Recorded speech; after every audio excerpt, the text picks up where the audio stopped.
Buenos días, profe. Nuestro grupo les va a presentar a continuación el taller 2 en clase, en donde realizamos 7 diferentes ejercicios. Entonces, a continuación, les voy a presentar el primer ejercicio. Bueno, profe, para el primer ejercicio tenemos una secuencia estricta de 3 focos. Entonces, si es que queremos prender el foco 3 no se va a poder prender, ya que tiene que prenderse primero el foco uno, luego el foco 2 y luego el foco 3. De igual manera, para el apagado tiene que ser de la misma secuencia, primero el foco 3, luego el foco 2 y luego el foco uno. Entonces, si queremos prender el foco 3 no se prende. El 2 tampoco. Entonces iniciamos con el foco uno. Luego queremos prender el 3 no se prende. Tenemos que seguir con el foco 2 y finalmente el foco 3.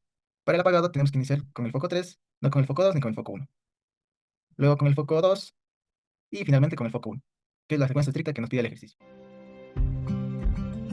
Presenta cómo es el funcionamiento, para lo cual también se ocuparon dos contactores de forma auxiliar.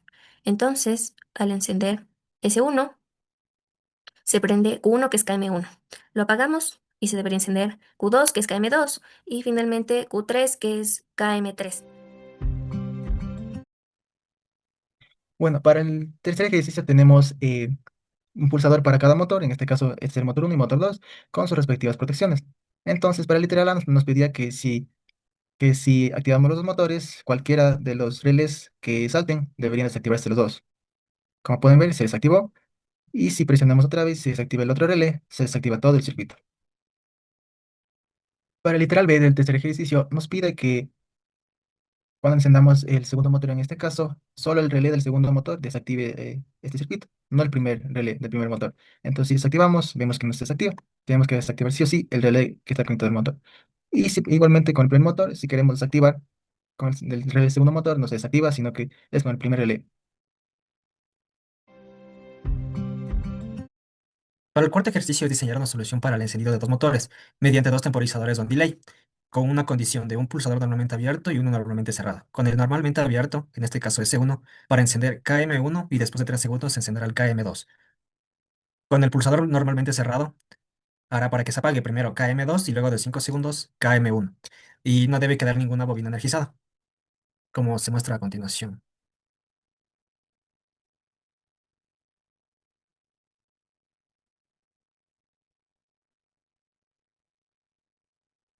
Como se puede observar, luego de 3 segundos se prendió la bobina 2.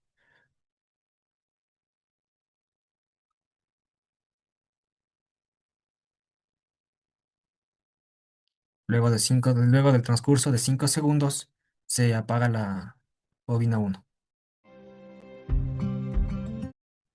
Para el quinto ejercicio se ocupó la misma lógica que el cuarto ejercicio, pero se implementaron dos temporizadores off delay en vez de on delay, y el funcionamiento sería el mismo, donde si presiono S1 pasa KM1, después de 3 segundos enciende KM2, y al apagar presiono I2, que es S2, y debería apagarse Q2, que es KM2, y 5 segundos después sería KM1. ¿Cómo se presenta a continuación?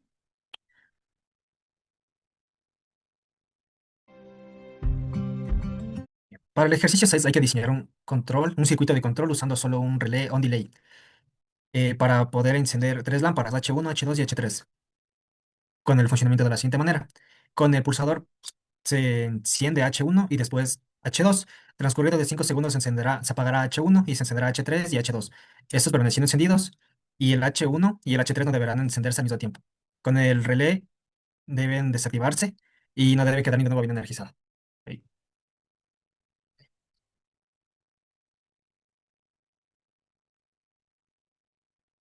Con el transcurso de los 5 segundos se enciende K2 y K3. Como se puede observar, el K1 no se enciende como requería el enunciado y este es el pulsador de reinicio. Bueno, para este último ejercicio tenemos que realizar el sexto ejercicio exactamente, pero ahora con el GFD, es decir, con bloques. Entonces, si pulsamos el segundo pulsador, lo que hace es activar las dos, después de 5 segundos se desactiva uno y se activa 3. Se desactiva el temporizador y el pulsador uno es para resetar todo el circuito.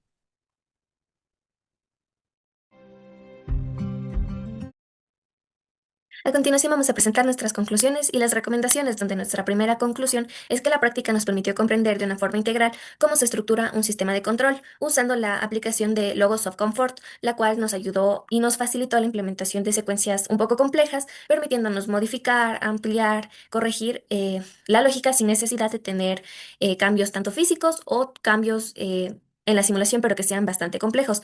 Como segunda conclusión tenemos que la simulación de secuencias estrictas y temporizadas fortaleció nuestro pensamiento lógico, ya que muchos circuitos exigieron coordinar acciones dependientes tanto en el encendido como en el apagado. Esto nos permitió analizar el orden de activación de cada dispositivo, anticipar las respuestas del circuito y visualizar la lógica de secuencias, pensando siempre en el funcionamiento del comportamiento real de cada elemento. Como última conclusión, también tenemos que a través de los ejercicios 4 y 5 se concluye que nuestro problema de automatización puede resolverse utilizando diferentes tipos de instrucciones, en este caso con el temporizadores on delay y también con temporizadores off delay.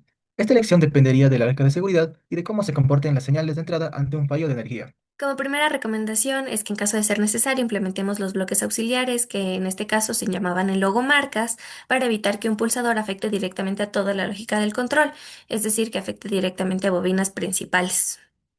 Nuestra segunda recomendación es verificar la configuración de los contactos, ya sea normalmente abierto, normalmente cerrado o interruptor, para así tener un funcionamiento Como última correcto. recomendación También tenemos también que podemos nombrar todos los bloques, ya sean entradas o salidas, para que podamos identificar con claridad algún tipo de falla que se nos dé durante la simulación del ejercicio.